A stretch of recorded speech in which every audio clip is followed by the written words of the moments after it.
할렐루야 성도 여러분 반갑습니다. 구봉주 목사입니다. 오늘 구봉주 목사의 묵상은 우리가 지지난 시간 그리고 지난 시간과 마찬가지로 우리 신앙의 클래식 세 번째 마지막 시간입니다.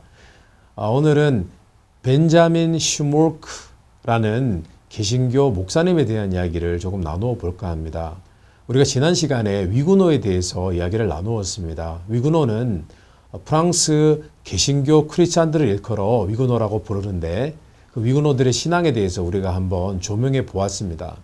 오늘은 그 시대에 같은 시대에 있었던 우리 개신교 목사님 벤자민 슈몰크 목사님에 대해서 이야기를 나누어 보려고 하는데 당시 유럽에는 이 구교와 신교 그러니까 가톨릭과 개신교의 큰 전쟁이 있었습니다. 1618년부터 48년까지 30년 동안 30년 전쟁이 있었습니다. 그때 이제 프랑스에서는 그리고 대부분의 유럽에서는 가톨릭이 승리를 했습니다. 그래서 가톨릭이 국교화되고 다시 그리고 개신교는 핍박을 받는 그런 상황이 되었습니다. 그렇다고 뭐 개신교 크리스찬들은 무조건 막 다 사형이고 그런 건 아니었지만은 굉장히 많은 핍박을 당했습니다. 특별히 그 피해가 이 30년 전쟁의 피해가 독일에서는 꽤 컸는데요. 독일에서 정말 이 구교와 신교가 전쟁을 하면서 많은 사람들이 죽었습니다. 그런데 그 30년 동안 또 마침 그때에 흑사병이 번져가지고 당시에 독일 인구가요 1800만 명이었는데 1000만 명이 거의 사망했다고 합니다. 800만 명만 남은 거예요. 와, 하여튼 엄청난 전쟁통에 또 흑사병이 번지고 또 그랬던 거죠. 그때 그 무렵에 독일 출신인 벤자민 슈몰크라는 목사님이 있었는데 이 목사님이 이 가까운 이 프랑스에 그 개신교 목회자로 그렇게 부임을 하게 되었습니다. 어떤 작은 교회에. 그런데 그 근방에 가까운 이 마을 근처에는 또 36개나 되는 교회가 있었다고 합니다. 개신교 교도들이 모이는 그런 동네였는가 봐요. 근데 이 목사님이 그곳에 부임하여서 이 36개나 되는 그 작은 교회들을 본인이 직접 일일이 다 신방하면서 예배를 드렸다고 합니다. 뭐 당시에 오늘날처럼 무슨 유튜브가 있나요? 온라인 예배를 드릴 수가 있나요? 그래서 목사님이 일일이 다 하루 종일 신방하면서 예배 드리고 그렇게 분주하게 사역을 했습니다. 정말 번아웃 될 정도로 그렇게 열심히 섬기셨습니다. 나중에는 너무 무리를 해서 중풍도 오고 또 백내장도 왔다고 합니다. 눈이 침침해진 것이죠. 목사님 참 많이 고생을 하셨습니다. 근데 목사님께서 어느 날 아주 큰 일을 겪으셨습니다. 어느 날 신방을 나갔습니다. 신방을 나갔는데 목사님 댁이 작은 오두막이었습니다. 오두막집. 흙벽으로 만든 그런 오두막집이었는데 이 오두막에 두 아들이 있었어요. 두 아들이 놀고 있었는데 집에 불이 난 것입니다. 무슨 이유인지는 모르겠습니다. 집에 불이 났어요.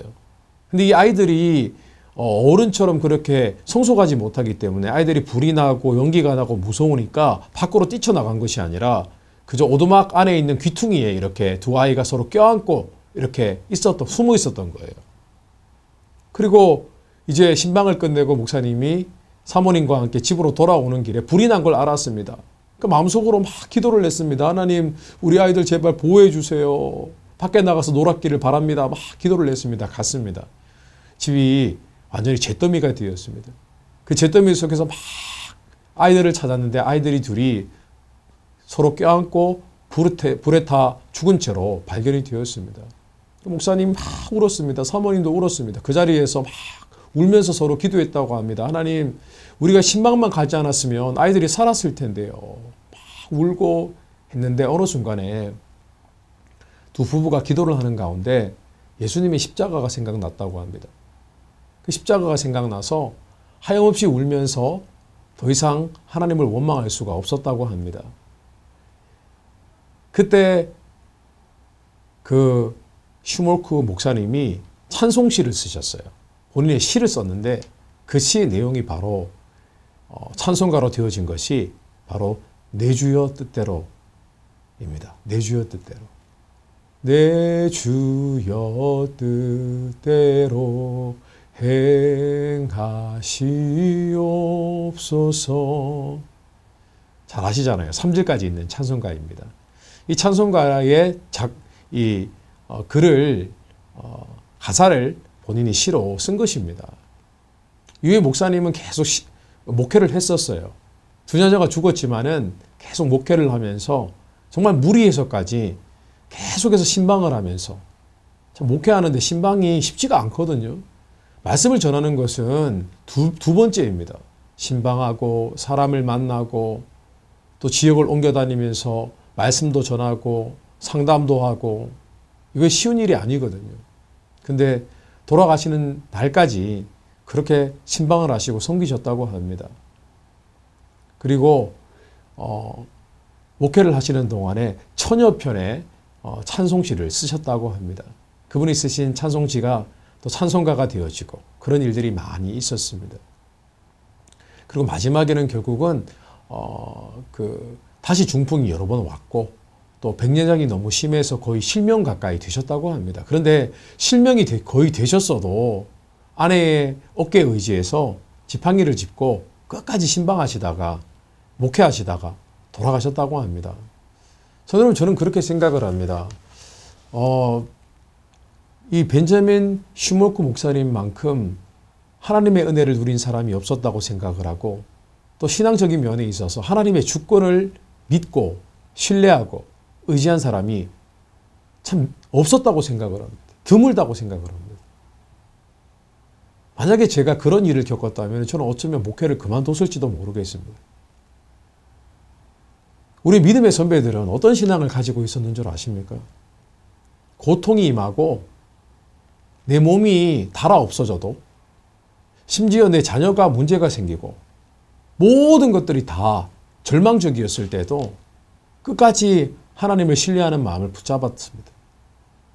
아니 어떻게 그런 상황 속에서 하나님 앞에 시를 쓰는데 하나님 앞에 고백을 하는데 내 주여 뜻대로 하시옵소서. 괜찮습니다. 주님 뜻대로 하옵소서. 그런 고백을 했겠습니까? 아마 슈몰트는 예수님이 하셨던 고백 내 뜻대로 마옵시고 아버지 뜻대로 하옵소서. 아마 그 말씀을 붙들었는지도 모르겠습니다. 성도는 어떻습니까? 저는 최근에 그런 고민을 하게 되었습니다. 오늘날 크리스찬들이 과연 죽음에 대해서 감사하는 마음이 있나?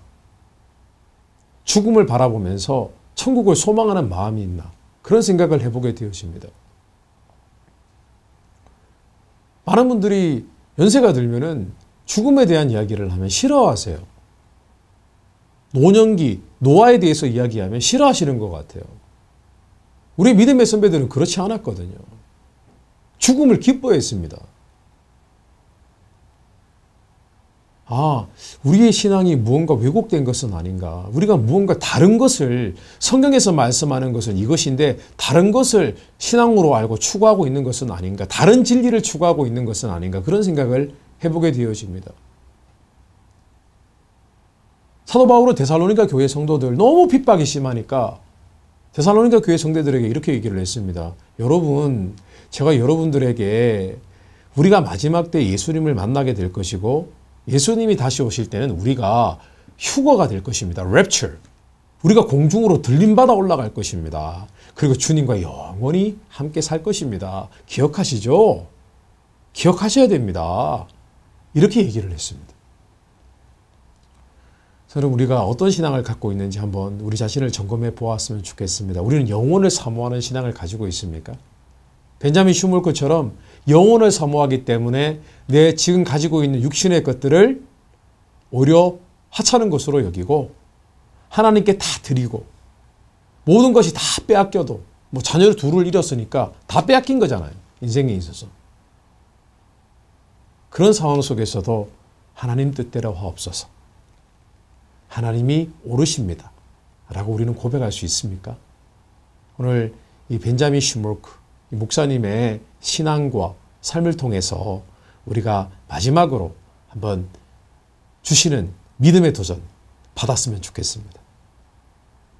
오늘 구봉주의 목사의 묵상 여기까지 하겠습니다. 감사합니다.